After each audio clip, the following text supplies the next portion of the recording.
నమస్తే welcome to AP news. Hyderabad నగరంలోని Saroor Nagar indoor స్టేడియంలో 99 రోజుల ప్రజాపాలన కార్యక్రమంలో భాగంగా నిర్వహించిన జాబ్ మేళా కార్యక్రమం ఘనంగా జరిగింది.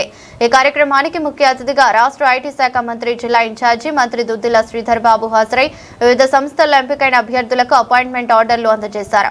కార్యక్రమంలో రాష్ట్ర road development corporation chairman Malreddy Ramareddy, urban development finance corporation chairman Chella Narasimhareddy, Rangareddy జిల్లా కలెక్టర్ నారాయణ రెడ్డి, పీసీసీ మాజీ కార్యదర్శి, కాంగ్రెస్ పార్టీ సీనియర్ నాయకులు ముద్దగౌని రామ్మోహన్ గౌడ్, మాజీ కార్పొరేటర్లు దర్పల్లి రాజశేఖర రెడ్డి, రాగుల వెంకటేశ్వర రెడ్డి, అధికారులు తదితరులు హాజరయ్యారు. అవకాశం ఇవ్వాలని కంపెనీస్ కూడా ముందుకొచ్చాయి. వారికి కూడా అవకాశం ఇచ్చే కార్యక్రమాల్లో జరుగుతూ ఉన్న ఈ కార్యక్రమానికి ఈరోజు మీరు చూస్తే ఇక్కడ మ్యానుఫ్యాక్చరింగ్ సెక్టర్ కు సంబంధించి షాప్ ఫ్లోర్ అంటాం మనం. షాప్ ఫ్లోర్ రంగానికి సంబంధించి కూడా ఐటీఐఓ, పాలిటెక్నిక్ చేసిన వారికి కూడా, ఇంజనీరింగ్ కు సంబంధించిన మిత్రులు ఈరోజు అసెంబ్లీ ఆపరేటర్స్ గానో, సిఎన్సి ఆపరేటర్స్ గానో, ప్రొడక్షన్లను, క్వాలిటీ అష్యూరెన్స్, క్వాలిటీ కంట్రోల్లను, ఫిట్టర్ గానో, వెల్డర్ గానో, ఎలక్ట్రీషియన్ గానో, లేకుంటే వివిధ ఫార్మా ప్రొడక్షన్లలో అసిస్టెంట్ గా అవకాశం పొందడానికి ఇక్కడ కంపెనీస్ వచ్చాయి.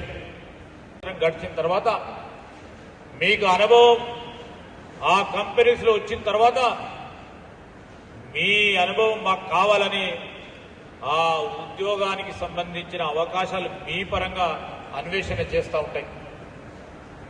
అందుకోసమే మీరు మ్యానుఫ్యాక్చరింగ్ సెక్టర్లో కానీ, లాజిస్టిక్స్ లో కానీ, ఈరోజు ట్రైనింగ్ అండ్ ప్లేస్మెంట్ కి సంబంధించే కానీ, అదేవిధంగా బ్యాంకింగ్, ఫినాన్స్, ఇన్సూరెన్స్ సెక్టర్ కి సంబంధించిన ప్రతినిధులు కూడా ఉన్నారు ఇక్కడ. అదేవిధంగా ఐటీ రంగానికి సంబంధించి, అదేవిధంగా ఐటీఈఎస్ కు సంబంధించి మరి ఈ రంగాలతో పాటు ఈరోజు ప్రత్యేకంగా మరి చాలా కంపెనీస్ కూడా డిజేబిలిటీ సపోర్ట్ ఆలోచన మేరకు ఇప్పుడే ఒక అబ్బాయి చెప్పాడు, చాలా చక్కగా చెప్పాడు. 2 మాటలల్లా ఈ రాష్ట్రం అభివృద్ధి చెందాలంటే విద్య, వైద్యం, ఉద్యోగం అని ఈ 3 కూడా ఈ ప్రభుత్వం బ్రహ్మాండంగా ప్రయారిటీలో పెట్టి మీరందరూ చూస్తా ఉన్నారు.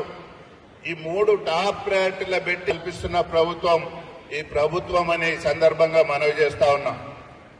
అంతేకాకుండా మన అదృష్టం కొద్దీ మన ఉమ్మడి జిల్లా ఇన్ఛార్జ్ మంత్రివర్యులు ఐటీ శాఖ మంత్రులు కావడం కూడా ఒక్కొక్క మన అదృష్టం.